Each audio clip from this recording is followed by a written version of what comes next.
Início a mais um convite à física. É um prazer apresentar o Arthur. O Arthur fez a graduação de física aqui no Brasil, na PUC, no Rio de Janeiro. Depois o doutorado em Oxford, na Inglaterra.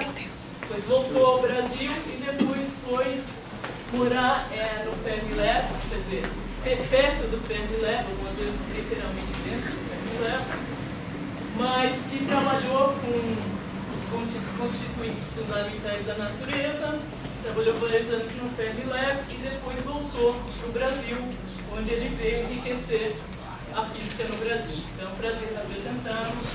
Ele hoje vai falar sobre os constituintes da natureza. Muito obrigado, Ivana.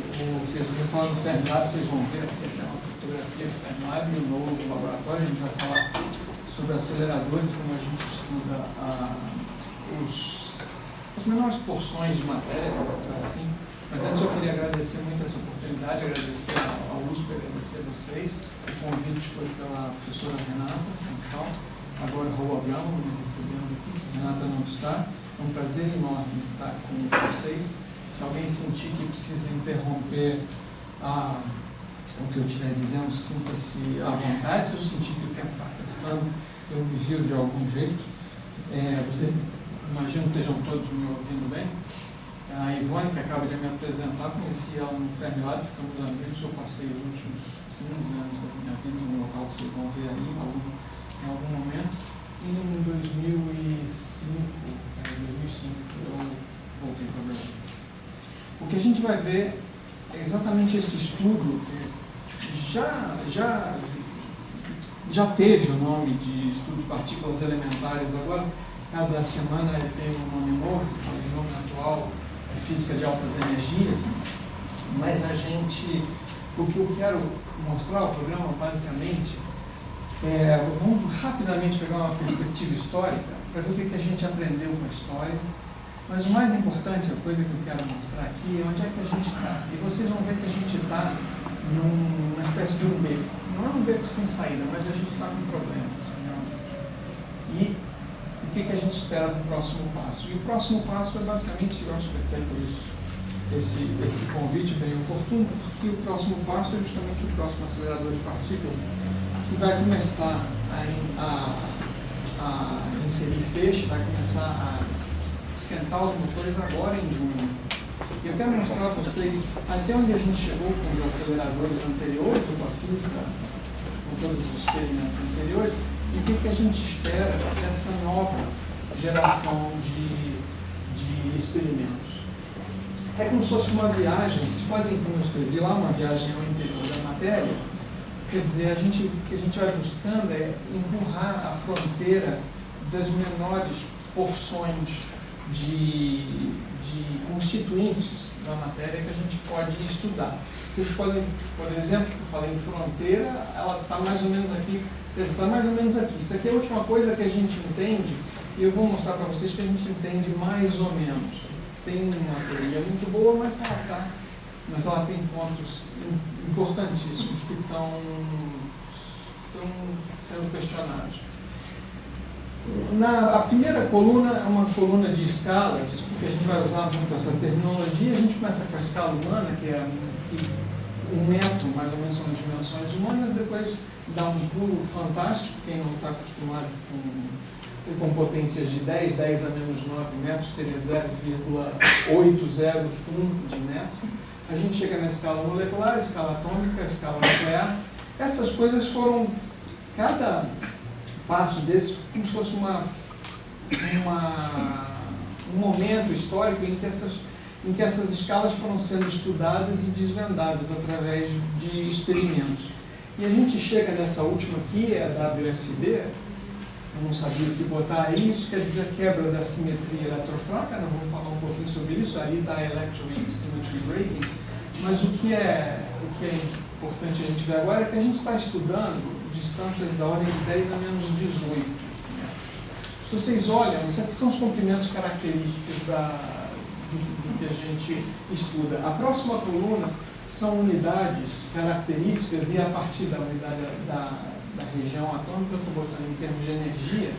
E se vocês tivessem tempo, vocês veriam que se você desce 3 ordens de grandeza em termos de comprimento característico, você sobe 3 ordens de grandeza em energia. Isso vem de uma relação quântica muito simples. Vocês podem, quem já estudou, pode pensar no comprimento de onda, no comprimento côncavo, na relação de de Broglie, o que quiser. Quanto mais energia você tem, se vocês pensarem na luz, você tem uma frequência maior, para pensar classicamente em termos de luz, você tem uma frequência maior, é como se a sua régua, e você usa a luz para fazer as suas medidas, é como se a sua régua estivesse ficando mais e mais precisa à medida que você desce nessa escala, à medida que você aumenta a energia. E é por isso que você precisa de aceleradores fantásticos, enormes, se você quiser continuar empurrando essa fronteira das menores distâncias. A gente vai tentar fazer um pouco essa viagem. Eu dei vários exemplos, eu ia falar um pouco sobre reducionismo, mas de repente a gente deixa... Reducionismo só porque faz parte desse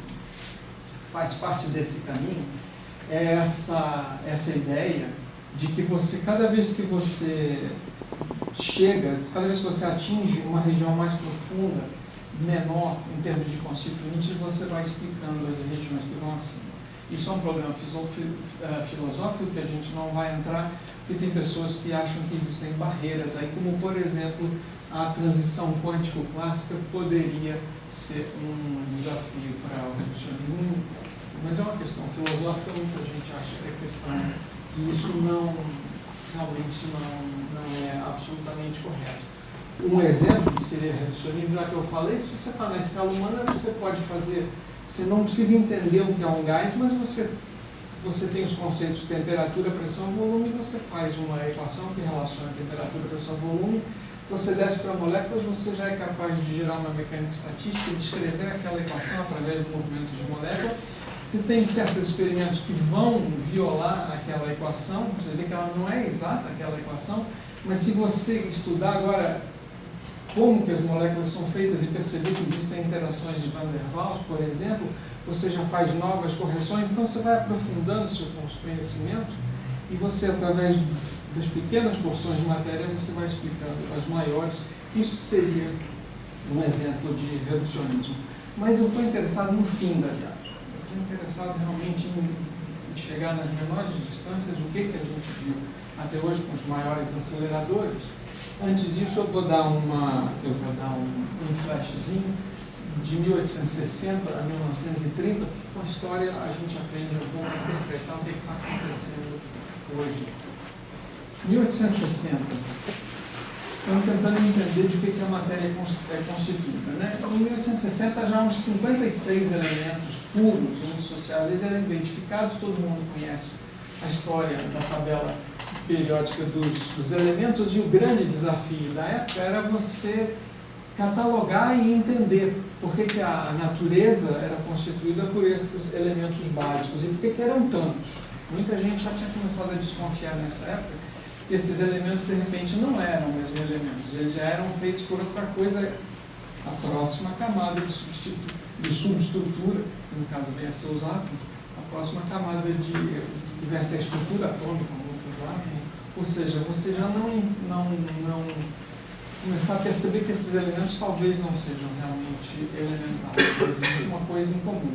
Mas o fato é o seguinte, lá para 1880, alguém, nesse esforço de catalogar os elementos, alguém, em particular o Mendeleev, mas outros também, tiveram a ideia de usar a massa atômica como probabilidade de classificação. De repente, a coisa fez um sentido muito maior. A grande diferença, por exemplo, é que essa tabela ela passou a ter um caráter, com a propriedade que ela podia prever a existência de elementos que não haviam sido observados ainda. Ela tinha buracos.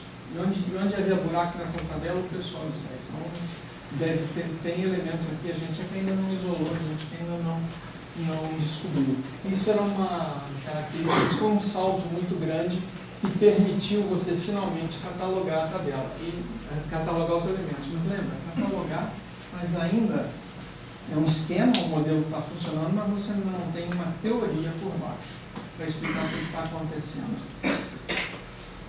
foi uma vitória muito grande, a questão da tabela. Agora, e logo depois vem um período de confirmações. Você tem uma proto-teoria, um modelo, nos anos 1880 já a radioatividade, os elementos radioativos, todos eles com seu lugarzinho na tabela. Tudo que era descoberto, sabia exatamente onde ele deveria entrar na tabela.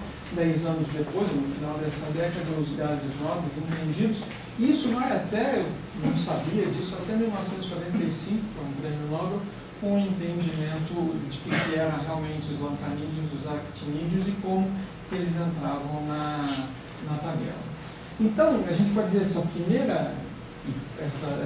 primeiro item aí como sendo uma confirmação do modelo ou da teoria atual. Tudo confirmando essa tabela realmente funciona, ela vai ajudar a gente a entender a natureza. Mas, ao mesmo tempo, a tabela já estava sendo bombardeada no sentido de que ela não representava elementos. Desde 1987, os elétrons já foram isolados, depois carga medida, massa medida.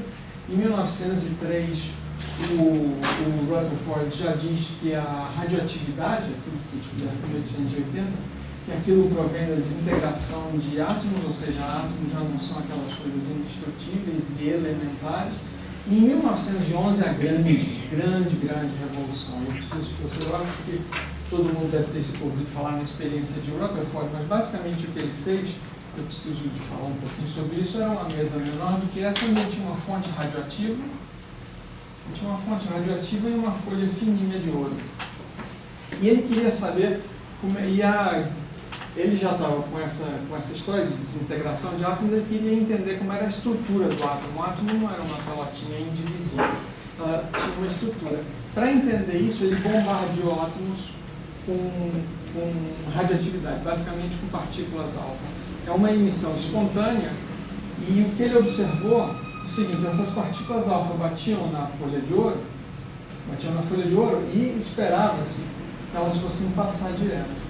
Algumas poucas batiam e pipocavam a grandes ângulos, mostrando que a maioria passa. Então você tem uma matéria bastante aberta, mas quando você acerta no núcleo atômico, estou falando muito rápido, porque eu acho que quando você acerta no núcleo atômico, você tinha uma espécie de espalhamento profundo, onde a partícula realmente batia e era difratada a grandes ângulos.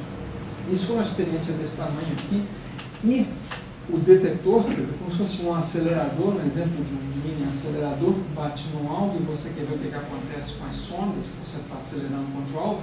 O detetor era o olho, eles tinham uma folha luminescente e eles iam variando o ângulo e simplesmente vendo quando dava uma luminescência que bateu uma partícula alfa ali. E fizeram o estudo da variação angular. Com esse estudo da variação angular, descobriram que o átomo realmente era uma camada grande de elétrons, 10.000 vezes maior em termos de raio do que um núcleo pequenininho no centro. Outras coisas importantíssimas depois foram as órbitas eletrônicas, o entendimento das órbitas eletrônicas, as transições, basicamente aí a gente já está falando do nascimento da mecânica quântica. Eu não vou dar tantos detalhes assim, está mais ou menos completa aqui os grandes passos. Enquanto a tabela dos elementos ia sendo entendida, vamos dizer assim, numa macrovisão, a microvisão já estava nascendo, o isolamento e identificação do próton. Com isso ficou explicado, a partir do próton, a regularidade dos números atômicos na tabela química, na tabela dos elementos. O Chadwick descobre o nêutron. Com isso ficou explicado que vinha 6 isótopos. Eram elementos com o mesmo número atômico, mas massa diferente. Que diabo é isso? Só se tiver alguma coisa que não contribui para o número atômico, não tem carga, mas está no núcleo. Era o nêutron, descoberto em 1932. E as bases experimentais estavam completas para uma nova, quer dizer, a tabela antiga dos elementos passa a ser uma consequência das propriedades atômicas. Isso aqui é importante. A gente agora deu um mergulho, entendemos a tabela dos elementos e ela passa a ser uma propriedade dos átomos. E aqui uma grande revolução. Agora a gente está chegando na física de aceleradores, mas em 1932, os caras já querendo bombardear núcleos, eles dão um passo bem maior do que o do Rutherford. E o Cockcroft e Wolfram eram 2 físicos, eles inventam um multiplicador de voltagem que até hoje é usado, espetacular, e eles conseguem uma diferença de uma voltagem de 200.000 volts e fazem prótons passar por 200.000 volts e efetivamente quebram um lítio em 2 hélios. Aí começou a física nuclear direto, com aceleradores. Inicia-se a era da aceleração de partículas. Esses dois gentlemen, Cockcroft e Walton, eles criaram um acelerador que hoje é o primeiro estágio em todos os estágios de aceleração do Fermilab, que a Ivone mencionou. O Fermilab é basicamente uma cadeia de aceleradores que termina em 2 anéis muito grandes. Começa aqui onde está escrito Cockcroft Walton, tem um acelerador linear, um booster que organiza o feixe e aumenta ainda mais a energia, faz a transferência para o primeiro grande acelerador. Esse primeiro grande acelerador é usado para fabricar os antiprótons. O Cockcroft Walton, o iniciozinho, é exatamente essa sala. E está escrito ali o Receiver, ou Main Injector, é um feixe de prótons a 450 gigaelectronvolts. Você usa ele contra um alvo, fabrica antiprótons aqui, antipróton source, devolve os antiprótons, e aí você tem uma coleção de prótons girando numa direção, uma coleção de antiprótons girando na outra, a 450 gigaelectronvolts, transfere para o anel principal. Agora você tem prótons girando numa direção, antipróton na outra, nunca se encontram porque tem uma trajetória helicoidal para eles nunca baterem um no outro. E nesses dois experimentos, o CDF e o D0, você faz eles se chocarem cara a cara. E com isso o que você tem é uma interação a altíssima energia numa região pequenininha, com espaço de próton contra um antipróton. Eles se aniquilam, essa energia brutal de 2 teraelectronvolts, essa energia brutal, ela basicamente é aniquilada e instantaneamente ela se torna um chuveiro de novas partículas. Então as pessoas chamam esses aceleradores de choque de partículas, ou atom smasher, isso aqui. Na verdade, um acelerador desses é um criador de partículas. O que você quer é transformar uma energia brutal, enorme, de preferência em radiação pura, no caso de partícula antipartícula, e aí de repente você tem uma produção de chuveiros de partículas. Você recolhe esses chuveiros de partículas nos detetores e analisa e faz sua física. Então vamos lá. Na verdade, que a perspectiva histórica é uma perspectiva de análise, fazendo sua experiência, síntese dos seus resultados e o nascimento de uma nova visão. No caso, o exemplo que eu dei, a física atômica, a mecânica quântica e, digamos, também a física nuclear, um tempo depois, com novas ferramentas que surgem. Você basicamente abriu, descortinou um novo horizonte científico. A relação, para nós, hoje aqui, a relação quântica entre energia e distância, que eu falei naquele primeiro slide, o espalhamento de ondas em alvos, esse método de experimento, que é você de sondas em alvos e os detetores associados, e o uso de aceleradores para você obter as altíssimas energias. Isso tudo uma consequência da nossa primeira etapa de história. Uma segunda etapa, em 2 slides, basicamente, é porque a gente agora vai abrir um novo, vamos descortinar, um novo horizonte científico, vamos ampliar completamente o horizonte científico. E vejam que agora vem a 1980, então agora a gente está realmente chegando perto. O que ocorre é que a gente, a mecânica quântica, a física atômica, a física nuclear, vai ocorrer um casamento entre a mecânica quântica e a relatividade, da maior importância, isso aí é do lado da física teórica, mas é uma revolução fantástica também que vem em paralelo. Mas o que ocorreu entre 1930 e 1980? O que estava ocorrendo na década de 50, da mesma forma que tinha aqueles 56 elementos lá em 1860, na década de 50 já tinha virado loucura essa história de física de partículas. O nome física de partículas vem daí. Já eram 100 partículas e algumas você sabia que eram estados espectroscópicos muito perto uma das outras. A coisa já estava ficando com cara que aquelas partículas elementares não eram elementares.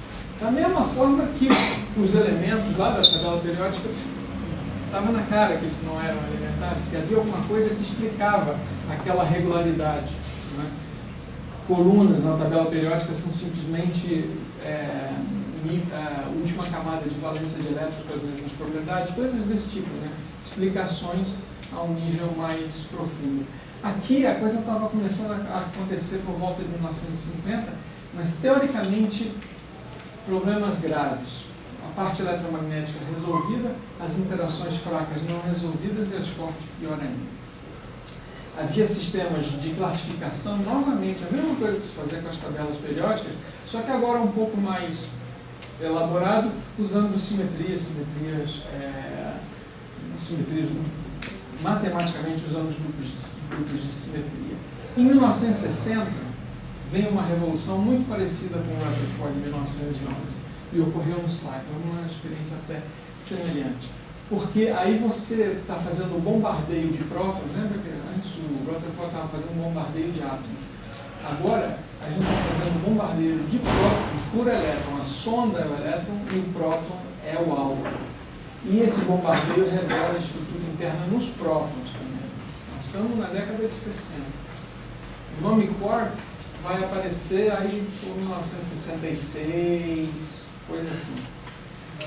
E então era uma estrutura, essa questão toda de classificar, de usar simetrias, aí as pessoas já começam a associar o problema de classificação com o problema teórico de que prótons também não são partículas elementares, têm a sua estrutura interna. Isso está acontecendo pelos anos 60 e nos anos 70 e 80 acontece o novo passo. Em 68, 69, um grande prêmio Nobel, que é o tal do nascimento do modelo padrão, via as interações nucleares fracas. Em 1972, juntam-se ao modelo padrão as interações nucleares fortes, um trabalho, principalmente um trabalho teórico. Mas de 70 a 80, a gente consolida um novo panorama, é aí que eu queria chegar, um novo panorama de o que é a física dos elementos da natureza. Não só as partículas, mas como elas interagem.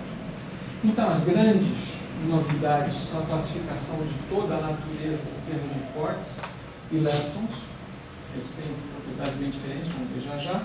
Eles passam a ser a novíssima tabela dos elementos. Né? Você pode imaginar que em algum momento a tabela dos elementos seria próton, nêutron, elétron e mais alguns estados excitados deles, mas caracterizados de repente como estados excitados e não como outras partículas. Isso passou por vários caminhos e nem importa. O que importa é que a gente chega agora em quarks e elétrons. Mas não só isso, o comportamento de quarks e elétrons dentro de uma subestrutura teórica, tá? Uma teoria subjacente para o comportamento de quarks e elétrons. A partir daí eu vou chamar isso de modelo padrão. É esse novo horizonte científico que a gente atinge por volta na década de 70. Esse novo horizonte, por exemplo, deixa eu ver aqui em seguida. Eu mencionei a experiência, a década de 60, a experiência no SLAC, a experiência de espalhamento de elétrons em prótons, que revelou a subestrutura. É uma experiência muito semelhante a você ter aqui uma fonte radioativa, aqui um detetor onde você bota o seu olho, mas as energias agora são de 20 gigaelectronvolts e para isso você precisa de um túnel de 2 milhas de comprimento acelerando os elétrons, tá? Isso é na Califórnia, nos Estados Unidos. Um túnel de 2 milhas. Aqui você pode refletir os elétrons para um hall experimental em Station A ou para outro hall experimental em Station B, que vocês estão vendo aqui, que é onde aconteceu toda a revolução. Em vez de vocês terem um negócio que é medido a olho, vocês têm esse espectrômetro sobre trilhos e você fazia, foi um estudo de variação angular novamente, só que você fazia a variação angular, você precisava de um trator para vir aqui e puxar isso, acertar o ângulo que você queria e começar a sua experiência, mas uma experiência que conceitualmente é mais ou menos semelhante, claro, com uma física inteiramente diferente. A relatividade agora é extremamente relevante, tudo que se faz aqui, a física é totalmente relativística, mas é você estudar a dependência angular desse espalhamento e perceber que o teu próton está respondendo como se ele tivesse 3 carocinhos dentro dele. Esses 3 carocinhos seriam os quarks. A física dos quarks nasceu, a física dos leptons já era mais conhecida, mas essa grande síntese teórica de 68 a 72 é porque surgiu a nova tabela dos elementos, mas mais que a tabela dos elementos, havia uma teoria também por trás. Agora, para vocês verem como, no primeiro caso, até 1945, ainda estavam tentando entender os lantanídeos e actinídeos, aqui a gente tinha uma tabela, a gente horizontalmente tem 3 gerações de partículas. Só a primeira lá em cima, que está mais escura, é o mundo estável que a gente conhece na nossa experiência diária. Elétrons, os neutrinos do elétron, o quark up e o quark down. Com o up e o down você faz os prótons e os nêutrons. Dali para baixo é tudo aceleradores ou raios cósmicos. Você precisa de grandes energias para gerar esses caras e estudar esses caras. As outras duas gerações. Esse panorama ficou pronto no início da década de 70, por volta da década de 70. Isso aqui foi uma descoberta fundamental, porque o charme era um buraco e toda essa linha de baixo era buraco. Você vê a coragem teórica do negócio, nós estamos propondo essa tabela, e aqui o que seria o equivalente ao número atômico, aqui são os números quânticos dessas partículas. Tem uma série de números quânticos que têm propriedades invariantes, então você consegue classificá-las. E aqui a última linha, e mais esse charme aqui, é tudo buraco. Buraco, não se conhecia nada. Em 74, foi uma revolução, tanto em Brookhaven quanto na Califórnia, em 2 aceleradores bem diferentes um do outro. Apareceu o charme, deu uma força enorme para esse negócio, para esse esquema. Em 77 apareceu o primeiro da última geração. Logo depois o lepton da última geração. Aí já era uma festa total, a gente realmente está no caminho certo. E houve uma espécie de uma caçada monstruosa ao top. Aí vocês vejam que precisou de quase 20 anos para realmente o top ser achado. Foi achado finalmente no Fermat. Por quê? Porque a massa era muito mais alta do que se esperava. Mas foi um período, até 99, quando se realmente conseguiu isolar o neutrino, foi um período em que a gente conseguiu dar validade para esse esquema da natureza. E como é que a gente fica nessa história? Essa é a nossa conversa. As ferramentas são esse esquema, modelo padrão, transparência a gente chama de modelo padrão, suas extensões. E no aspecto experimental, aqui a gente faz que você pode usar raios cósmicos também, que tem muito maiores que os aceleradores, mas o problema é que não são controláveis, é onde cair. Os aceleradores e os detetores. E contribuições também da observação astronômica. Mas vamos ver então como é que fica a história do modelo padrão. Não vou passar muito pelo modelo padrão, que está passando mais rápido do que eu pretendia, mas em vez de caracterizar, eu quero mostrar um pouquinho a força do modelo padrão, mas o meu objetivo aqui é mostrar onde é que a gente dá com a cara na parede. E como é que a gente vai sair dessa? Os quarks estão em cima nesse negócio, os leptons estão embaixo, as três gerações estão verticais, tudo descoberto, tudo achado. O mais importante é que existe uma quarta coluna, que são as partículas que realizam as interações entre os quarks e os leptons. Eles são chamados os bósons de Gauge, colosso de nome. Os bósons de Gauge são os carregadores de força. Isso tudo entendido. Um esforço teórico espetacular para entender por que o Z e o W eram diferentes do fóton. A gente vai chegar já. Aí é o fóton, aqui é o gluon, a gente chama de gluon porque ele gruda o núcleo, empacota o núcleo, ele é o agente das forças nucleares fortes, e o Z e W, os agentes das forças nucleares fracas. E eu vou querer discutir um pouquinho massa. A gente tem aqui os quarks todos, e aqui eu tenho só uma tabela de massas. Vocês veem que tem uma coisa que a gente acha meio esquisito, é que na tabela dos elementos, entre parênteses, você tem massas que começam em termos de gigaelectronvolts, começam em 5 vezes 10 a menos 3 e terminam em 175, varrendo uma escala enorme. Partículas que deviam ser irmãzinhas, que deviam ser fundamentos da natureza e talvez terem propriedades semelhantes. Então, isso é um aspecto esquisito que a gente acha na tabela atual dos elementos. Eu ia dizer um pouco o que é o modelo padrão, quais foram os principais aspectos teóricos associados ao modelo padrão, mas acho que eu vou deixar isso de lado. Ele é basicamente, como eu havia dito, a junção da mecânica quântica num certo aspecto com a relatividade especial. Daí vem a eletrodinâmica quântica, depois muitas conquistas na teoria quântica de campos, e o modelo padrão é basicamente uma teoria quântica de campos.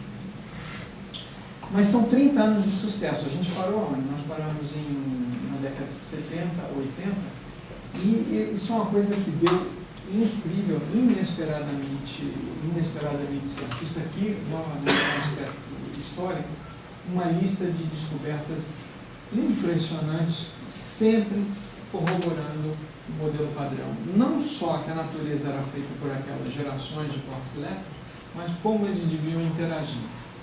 Para mim, a descoberta do top em 95, nós falamos, em 2006 ocorreu uma coisa absolutamente incrível. Uma previsão do modelo padrão que um tipo de partículas que você compõe com aquela tabelinha dos elementos, você pega um quarto antiquarto, você forma um meson, e mesons neutros têm uma propriedade completamente bruta, que é, você forma uma partícula, bota ela para propagar no espaço-tempo, por causa das interações do W e do Z, aquelas duas que eu mostrei embaixo, as leis de interação são tais que uma partícula começa a se propagar, ela transmuta na antipartícula, depois ela volta a ser a partícula, depois ela passa a ser a antipartícula dela, com partes diferentes mesmo. O que era quarto vira antiquarto, o que era antiquarto vira quarto, e assim vai. A gente, isso é muito maluco. E isso foi observado, acho que em 87, num caso muito mais simples, o caso mais simples de todos. Havia um caso cabeludíssimo, que é esse meson BS, e finalmente, em 2006, o nosso experimento matou a charada e observou. A oscilação é uma coisa dificílima de observar, depois foi imediatamente confirmado pelo experimento vizinho, mesmo mês, é uma corrida louca, você pode imaginar isso como uma corrida. A gente vê a frequência de oscilação como sendo a ordem de 1 trilhão por segundo, e realmente completamente caracterizado. Você tem decaimentos da mesma partícula inicial, ora como meson, ora como antimeson. E através de uma medida estatística de vários decaimentos, você pega a frequência de oscilação. E através de interferência, você tira a diferença de massa entre meson e antimeson e por aí vai. Uma física linda que ocorreu agora, 2 anos atrás. Não vou falar disso porque eu queria impressionar vocês com o modelo padrão. Uma delas é a oscilação dos mesons, em 2006.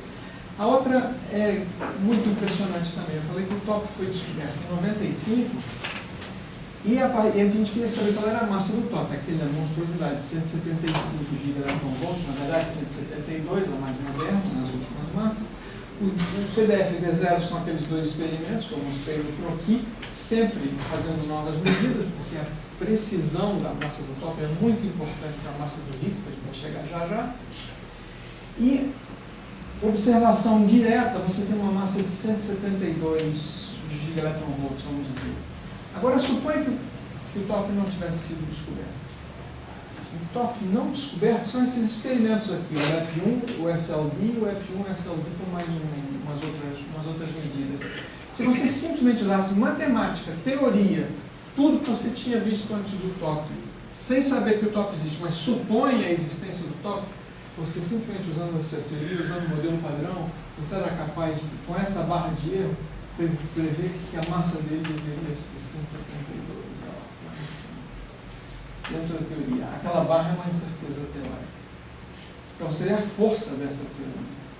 Só que esses experimentos do LEP, eles foram tardios. Essa coisa aconteceu quase que em paralelo com na verdade, em paralelo com a descoberta do top. Então, na época que o top foi descoberto, essa incerteza, a previsão do modelo padrão já pegava um intervalo onde o top estava lá dentro, mas ainda grande. Mas a capacidade, à medida que outros experimentos foram sendo feitos, maior e maior precisão, você conseguiu jogar parâmetros mais e mais precisos dentro da teoria, e a teoria prevê o top exatamente onde ele está. Então é uma coisa realmente impressionante esse tal desse modelo padrão. Eu espero ter impressionado vocês com o modelo padrão, porque agora eu vou começar a martelar ele. Uma partícula ainda não observada, que é o tal do bóson de Higgs. Que diabo é isso? O ingrediente essencial do modelo padrão, porque ele descreve como os elementos, como aquela tabela adquire massa. E massa naquela tabela é importantíssima. Se aquela tabela fosse uma coisa completamente sem graça, todo mundo com a mesma massa, aquilo talvez fosse uma constante da natureza, mas é uma tabela que vai de 5 vezes 10 a menos 3 até 200. E massa passa a ser uma coisa que, pô, o que está acontecendo em termos de massa? O modelo padrão propõe o bóson de Higgs como uma solução para o problema da massa, mas é uma solução conceitual, porque não é capaz de prever os valores das massas. Cada valor entra como sendo um parâmetro externo, um parâmetro que você vai e coloca na teoria. E aí a gente já começa a achar, podia ser melhor um pouco, realmente a gente não deve estar com a teoria definitiva. De qualquer forma, o bóson de Higgs costuma ser apresentado como uma razão para construir os novos aceleradores, etc. Vocês vão ver que não é exatamente isso. Deixa eu ver quanto que eu falo sobre o bóson de Higgs. Ele foi entendido, o esquema, o bóson de Higgs é o subproduto da tal da WSD, da tal da quebra da simetria eletrofrágil. O que ocorreu de grande no modelo padrão, agora a gente passando um pouquinho para o lado mais teórico, foi a unificação do eletromagnetismo com as forças nucleares fracas. O propagador, o bóson de Gauge do eletromagnetismo, é o fóton sem massa. E o bóson de Gauge, o intermediador das interações eletrofracas, das interações nucleares fracas, são aquele W e o Z, que tem uma massa de 100 gigaelectronvolts e o próton zero. O esquema teórico que salvou isso é tal do esquema que permitiu juntar bósons de massa zero com bósons de massa 100 gigaelectronvolts, é exatamente o esquema que foi inspirado em supercondutividade e que gerou a proposta dos bósons de Higgs. A supercondutividade ela é uma espécie de mímica do que seria o vácuo da natureza. Seria o vácuo da natureza. Quando você tem um supercondutor, você pode escrever suas equações e você pode interpretar aquilo como se o fóton tivesse massa. Aí o campo eletromagnético já não se propaga lá dentro, ele tem um decaimento exponencial e morreu, que é exatamente o comportamento das interações fracas. Então, deve ser uma espécie de fase das interações em que o eletromagnetismo, em que as interações nucleares fracas se comportam como sendo um eletromagnetismo dentro do supercondutor. E o associado do par de Cooper no supercondutor, para quem sabe mais ou menos o que é o par de Cooper, seria o bóson de Higgs, no caso da natureza. Eu ia falar sobre tudo, já estou vendo que eu fui um pouco já falei várias vezes que eu ia falar, mas isso aqui a gente mais ou menos já percorreu. Aqui está o fóton, a corrente neutra e as correntes carregadas da eletrofraca, todas sobre o mesmo esquema, debaixo de uma mesma teoria, apesar do fato de que a luz, os fótons se propagam uma penetração infinita de propagação, enquanto que os ZW mais W-, eles morrem com 10 a menos 17 metros. 10 a menos 17 metros. Está completamente ínfima, você precisa de aceleradores imensos para conseguir sondar essas distâncias. E a explicação de que realmente o gama, o ZW mais W estavam todos debaixo do mesmo sistema teórico foi essa explicação de Higgs, que ficou famoso por o nome dele, Brown, Engler e vários outros. Isso ocorreu nos anos 60. E a visão é a seguinte: o vácuo, agora a gente está falando do vácuo da natureza, essa coisa que as pessoas imaginam que seja simplesmente um vazio, é uma complicação danada lá, desde a mecânica quântica. Desde 1928, o vácuo ganhou o vácuo ganhou um aspecto complicadíssimo, é um dos grandes baratos teóricos, é você realmente estudar a natureza do vácuo. E a gente, todo dia em experimentos, a gente vê, não é elucubração ou modelo matemático, você vê as consequências da interação das partículas com o vácuo.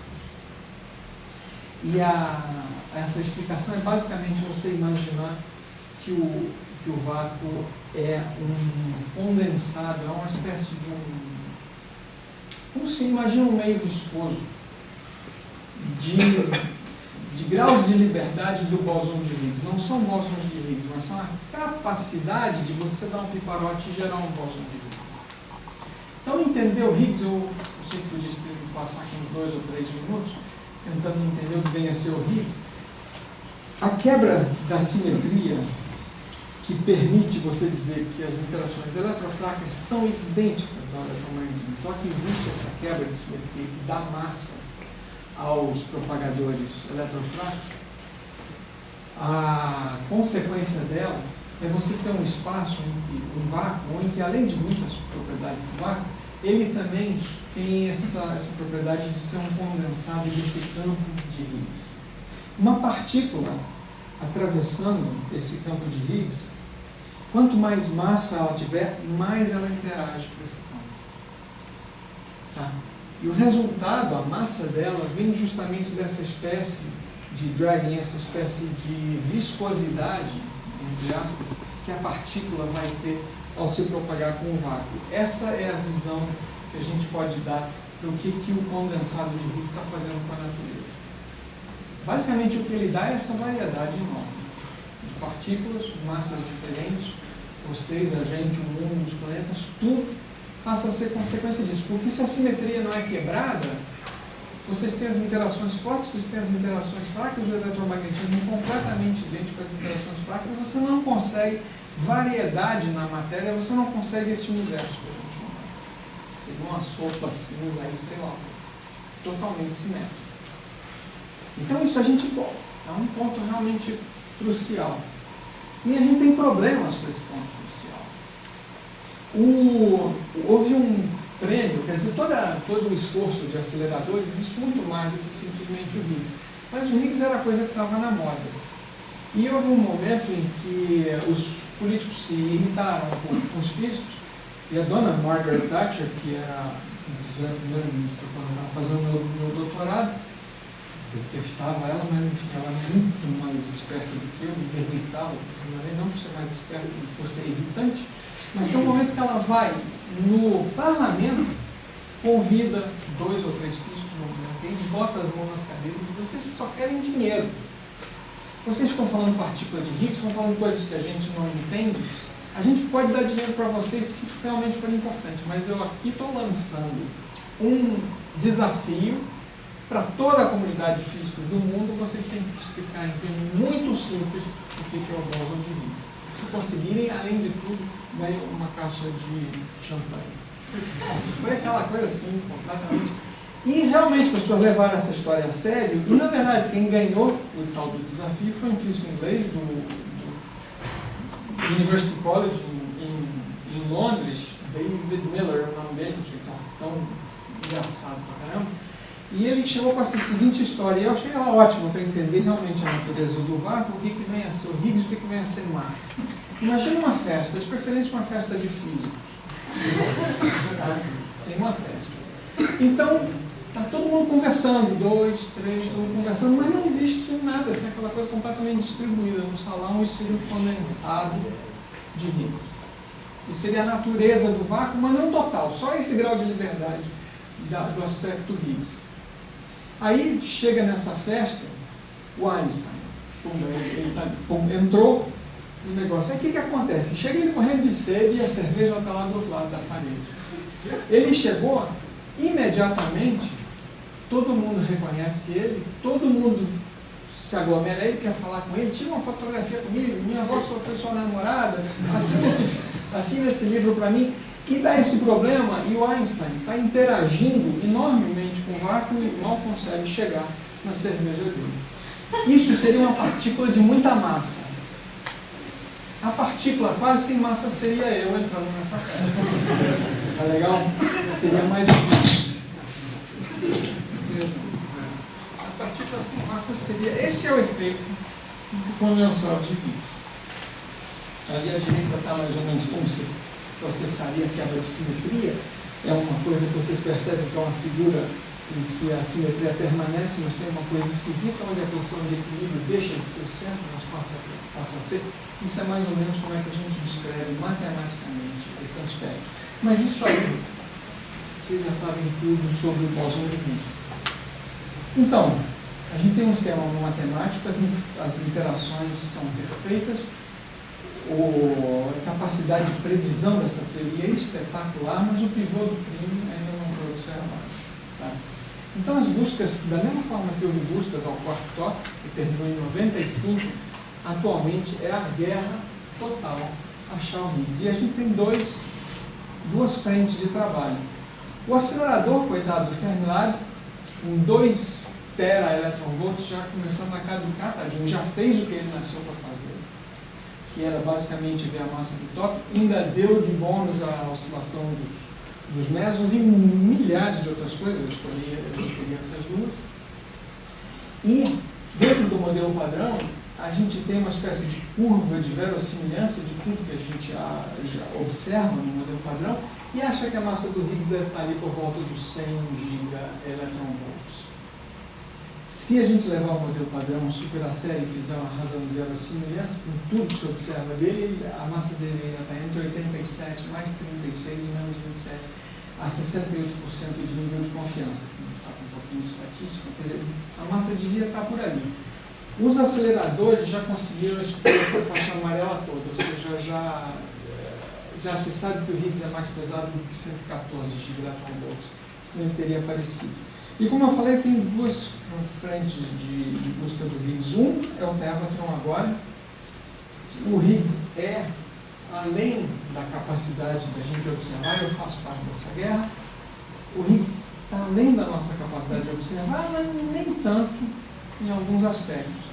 E o LHC na Suíça, terminando de construir, desesperado para começar a funcionar, realmente desesperado para começar a funcionar, porque, eles obviamente querem ser eles a achar o Higgs. As equipes experimentais estão no Fermilab e também estão na Suíça.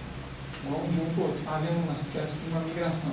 Mas para vocês terem uma ideia do que está ocorrendo ainda no Fermilab, isso é a linha preta, basta olhar a linha preta, ela é uma espécie de medida da sensibilidade que a gente tem experimental para achar o Higgs. Isso é uma função da energia do feixe, que é 2 teraelectronvolts, na Suíça vai ser 14, tá? Vamos subir um fator 7 na energia, vamos subir um fator 100 na luminosidade, que também é muito em relação ao Fermilab, isso é mais importante que a energia, que é o número, a densidade de colisões que você vai ter por tempo e a profundidade dessas colisões. Mas então, no nosso aceleradorzinho, que já foi ilusão, já foi colosso, a gente vê que só se o Higgs estiver por aqui, por perto de 160, que a gente está chegando no 95% de grau de confiança e capacidade de ver o Higgs. A gente está meio mal se ele for muito leve, está meio mal se ele for muito pesado, mas o esforço continua. Por que o esforço continua? Porque isso são experimentos extremamente complicados. Você tem que entender qual o sinal que você está buscando e principalmente entender quais são os seus backgrounds, quais são os seus ruídos, o que poderia fingir que é o Higgs no seu experimento. Os experimentos são imensos, complicadíssimos, e o Fermilab atualmente é a melhor escola para você, se não achar o Higgs ali perto de 160, pouco provável, pelo menos treinar como vai achar o Higgs. Isso aqui agora é a visão grande, para vocês terem uma ideia, é a visão grande do que foi aquele croquis que eu mostrei ali, a sede, aquele prédio que está pisando, não precisa. Na sede vocês veem logo abaixo um círculo, então você tem o Walton dentro da sede, manda primeiro a aceleração linear, depois o booster, depois joga aqui no primeiro ring, que é o de baixo, o primeiro anel, fabrica os antiprótons, depois joga tudo para o anel principal. E os dois experimentos que eu havia dito, o CDF, eu consegui uma luzinha, ali está o CDF, e aqui está o D0, onde eu continuo trabalhando e passei vários anos morando. Isso é o Tevatron que vai apagar as luzes em 2010. Isso agora é então um Tevatron, uma espécie de campo de treinamento, mas aqui é o LHC, ligando a partir de junho. O LHC tem uma diferença muito grande, que ele é numa região de cidade, então ele não podia ser na superfície, ele foi construído em média a 100 metros de profundidade. Também um anel pré-acelerador e um outro anel. A grande diferença é o tamanho. Enquanto o primeiro tinha 1 milha de diâmetro, esse tem acho que 6, são 27 quilômetros de perímetro. Aquele lago é o Lago Geneve, aqui é a cidade de Geneva, ali é o aeroporto, o CERN fica aqui é um dos experimentos, aqui é o outro, é o Atlas, ali o LMSD, e aqui no extremo oposto são 4 experimentos do CNS. Isso dá uma ideia do gigantismo desse acelerador, para chegar em 14 terras. E o que a gente quer com esse acelerador? Você só justifica a construção de um monstro desse se você tiver um plano muito bem feito, se você tiver questões extremamente importantes para se dirigir. E o bóson de Higgs é uma espécie da bandeira, como era o top. Nós temos milhares de outras coisas, algumas talvez até mais importantes. Isso aqui é a estrutura de como funciona um acelerador desses. O Tevatron tem uma complicação enorme, que ele acelera prótons e antiprótons. Conseguir antipróton é muito difícil, mas depois que você conseguiu, você usa exatamente a mesma avenida, acelera os prótons para lá e os antiprótons para cá, sem gastar mais um tostão, porque todos os magnetos que estão mantendo os prótons em órbita, na direção oposta, você vai usar a simetria partícula-antipartícula, na direção oposta já estão mantendo os antiprótons também. Enquanto que aqui, em 27 km não tem chance de você conseguir preencher 27 km com antipróton. Seria muito caro. Então vai ser próton contra próton. E aí o preço que você paga é ter duas avenidas. A avenida dos prótons que vem de lá e a avenida dos prótons que vem de cá. Acelera até 14 TeV, os dois feixes. Dentro de cada um daqueles 4 experimentos, você com lentes magnéticas faz eles colidirem cara a cara. Tá? E com isso você consegue as colisões, você consegue a aniquilação, você consegue produzir chuveiros de partículas com a capacidade de produzir muitas partículas com alta massa e estudar a física dessas partículas. É claro que a escala do empreendimento dá o testemunho da importância dele, e na verdade o que a gente quer entender não é se tem Higgs, se não tem, se tiver ótimo, mas é como ocorre a quebra da simetria eletrofrágil. Essa talvez fosse uma das questões realmente centrais. E aí, vamos fazer um exercício de futurologia. A opção padrão, o modelo padrão, tem problemas sérios. Quando eu, deixa eu ver se eu chego agora, chegar já, um dos problemas mais sérios é um problema teórico. E eu fiz 3 transparências que são um pouco mais teóricas, eu acho que não vou passar, portanto eu vou contar a história. Vocês lembram, eu expliquei o que era o bóson de Higgs na festa dos filhos, desculpa. Uma partícula de muita massa era o Einstein. E aí interagia fortemente com o condensado de Higgs. Uma partícula de pouca massa era eu. O condensado de Higgs não queria nem saber. Passava legal. O que é o bóson de Higgs nesse negócio? O bóson de Higgs é essa capacidade desse vácuo se excitar e gerar uma partícula. E aí foi a genialidade do tal do David Miller, que descreveu o bóson de Higgs. O que era o bóson de Higgs? Era alguém chegar na porta e gritar: pessoal, Einstein está chegando! Aí vem aquele: Einstein está chegando, Einstein está chegando. Quem escutou vai passando, e aquilo seria o bóson de Higgs. Uma propagação no vácuo com os graus de liberdade do condensado de Higgs. Essa propagação tem um problema. Porque o vácuo não é só o condensado de Higgs. Ele tem um mar de Dirac, por exemplo, tem pares de elétron pósitron pipocando o tempo todo, tem os pares de todas as partículas pipocando. Uma partícula escalar, e essa é uma propriedade fundamental, o bóson de Higgs tem que ser escalar para fazer aquela quebra de simetria. Uma partícula escalar interage com o vácuo, ela nasce do aspecto vácuo do condensado de Higgs, mas existem vários outros aspectos, e a interação com esse outro aspecto é uma coisa problemática. É como se o resto do vácuo fosse um banho térmico, e o bóson de Higgs, à medida que ele se propaga no vácuo, a temperatura dele está aumentando, como se fosse um banho térmico altíssimo, e ele aceita a vibração térmica.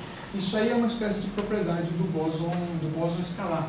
Ele termina com uma massa, na verdade essa interação com o vácuo é uma correção de massa, que vai aumentando a massa do bóson de Higgs, e se você faz as contas e usa o que você consegue, o que você conhece de teoria, você tem basicamente que a massa do Higgs, aqui bem embaixo, devia ser uma espécie de uma massa inicial, mais o efeito da interação com o vácuo. E o efeito da interação com o vácuo acaba sendo as maiores energias possíveis ao vácuo, ou seja, as maiores energias possíveis na natureza. E você acaba, se seguir nesse modo de pensar, acaba com um Higgs da ordem de 10 a 19 gigaelectronvolts, que é um absurdo completo quando aquela curva experimental que eu mostrei para vocês, de verossimilhança, está prevendo entre 100 e 200 gigaelectronvolts. Então isso é chamado de problema da hierarquia.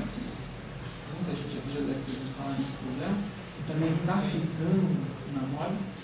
O problema da hierarquia é um problema de a saída dele seria um cancelamento muito pouco natural. É você dizer que a massa inicial é uma coisa da ordem de 10 a 19, é o valor natural, mas você subtrai as correções do vácuo, que são da ordem de 10 a 19, quase 10 a 19, e o que sobra é um quase. É como se tivesse um efeito imenso, uma correção imensa, e o que sobra é ínfimo. Isso é uma aberração lógica, isso não é aceitável, porque na verdade, em todos os casos, quando você anda de bicicleta, por exemplo, você tem uma situação de equilíbrio, e para manter aquela situação de equilíbrio, você tem pequenas correções. E se vocês verem, todas as manifestações físicas da natureza são uma situação de equilíbrio que realmente é assintótica, com pequenas correções. O estado harmônico serve para a física inteira. Por que você teria uma barbaridade dessa? Realmente já não gostou. A saída, as coisas começam a furar, eu não vou mostrar porquê, apesar de mostrar, as coisas começam a furar nessa energia de 1 tera-electronvolt. Em 1 tera-electronvolt, toda a estrutura lógica do modelo padrão começa a furar. Você, através de vários caminhos, eu mostrei um problema de hierarquia, vários outros caminhos, as interações fracas, se a massa do Higgs for 1 tera-electronvolt, as interações fracas deixam de ser perturbativas, elas passam a competir com as outras interações, acaba o universo como a gente conhece. Tá? Então, é por isso que o LHC foi construído para varrer essa região de 1 tera-electronvolt. Para fazer isso, ele precisa de 14 tera-electronvolts no feixe. A colisão não é totalmente eficiente. Então, você faz as contas, sabe? Física de aceleradores, você nota que se você fizer colisões próton-próton a 14 eletronvolts, você consegue provar que o Higgs não existe ou descobrir que o Higgs existe. Muito mais que isso, você consegue provar que isso precisa de estudos e assim por diante. Agora estou começando a mencionar possíveis saídas dos problemas que a gente tem. Deixa eu fazer uma pergunta aqui. Eu não me lembro que horas eu comecei, mas já está morrendo? Ixi, Maria, quem morreu fui eu. Vamos dar uma passada. Eu ia agora dedicar o resto da... Bom, nós chegamos no problema, mostrei o Higgs como um dos principais problemas. Agora, existem métodos, esse aqui é a última transferência importante, o resto era basicamente mostrar detectores, mostrar colisões, etc. Existem 3 saídas principais. Como eu falei, a gente está num beco, mas não é um beco sem saída, só que a gente precisa saber qual é a saída. Supersimetria é uma. Um Higgs não elementar é outra. E a mais criativa de todas são as tais das dimensões extras, que agora estão no jornal por causa dos black holes destruindo a Terra. São 3 possibilidades, e obviamente existem outras, mas essas são as principais. E a gente está justamente num programa de querer ver para onde essa nova série de experimentos vai nos levar. Para onde que essa nova série de experimentos vai nos levar. O que eu ia fazer é o seguinte, eu vou ficar ali, quase que outro bloco, mas enfim, supersimetria, falar um pouquinho, Technicolor um tanto, dimensões extras eu ia falar, porque está na moda com essa história de destruir a Terra. Mas realmente, se está chegando o fim, vamos fazer o seguinte. Vamos deixar mais ou menos caracterizado essa questão, que era a questão fundamental para hoje. Por que a gente tem essa ambição, por que a gente tem esse projeto, porque a gente tem, inclusive, o estímulo e as despesas e o esforço em termos de ciência e tal. É para saber como é que a gente sai. A gente chegou naquele ponto que a gente tem uma teoria você começa a perceber que essa teoria funciona para certas coisas, mas os furos já apareceram, matéria escura é outro furo, não está? 25% do universo é matéria escura, 75% do universo é energia escura, nada disso cabe no modelo padrão. Talvez venha a caber, se a solução for supersimetria, dentro de supersimetria existe uma solução legal para a matéria escura. Eu ia falar um pouco sobre supersimetria, e agora tudo ia. Eu ia dar um exemplo de anti-supersimetria no mundo divergente, da mesma forma que tinha o tal do vácuo. Isso aqui é um exemplo super legal de partícula antipartícula e a supersimetria. As dimensões extra, a dimensão extra como sendo um efeito de miragem. Se houver realmente dimensões extra, você consegue tornar a gravitação extremamente fraca numa interação mais forte. E aí você, no princípio, muito dificilmente poderia ver os tais dos mini black holes e assim por diante. Ia falar um pouquinho sobre matéria escura, ia e mostrar também como funcionam os aceleradores e os detectores. Se eu pudesse passar para a última transparência, saber que tinha muito ainda, isso aí dá uma ideia da construção de um dos 4 detectores, a escala, isso aqui é um trator, aqui é uma pessoa, isso tudo a 100 metros de profundidade. Eu fico devendo isso a vocês. O fato é o seguinte, nós chegamos num ponto que a gente quer uma saída, é o elan natural de qualquer físico. Nós chegamos num ponto onde a gente teve uma compreensão fantástica através do modelo padrão, através dos corpos, dos leptons e das suas interações, mas a gente já viu que a coisa se quebrou. E a gente quer ver para que lado vai isso. Então, um exercício em futurologia, eu era capaz de apostar nisso, daqui a 10 anos a gente olha para trás e vê que tudo isso que eu estava falando aqui realmente já eram os primeiros beliscões que a coisa vai mudar totalmente. Vai aparecer uma da saída, não precisa ser nenhuma daquelas 3, mas para vocês, pelo menos nesse aspecto, vocês estão herdando um planeta cheio de problemas, etc. Pelo menos nesse aspecto, vocês vão estar terminando os cursos de vocês vão ser testemunha, e aqueles que quiserem meter a mão nos seus agentes, de um momento realmente singular nessa história, que a gente acha, como teve a experiência do Rutherford, como teve no final dos anos 70 a experiência do SLAC, a gente acha que isso vai ocorrer agora e vai aparecer um novo horizonte científico no entendimento da natureza. Boa sorte, eu espero que vocês curtam.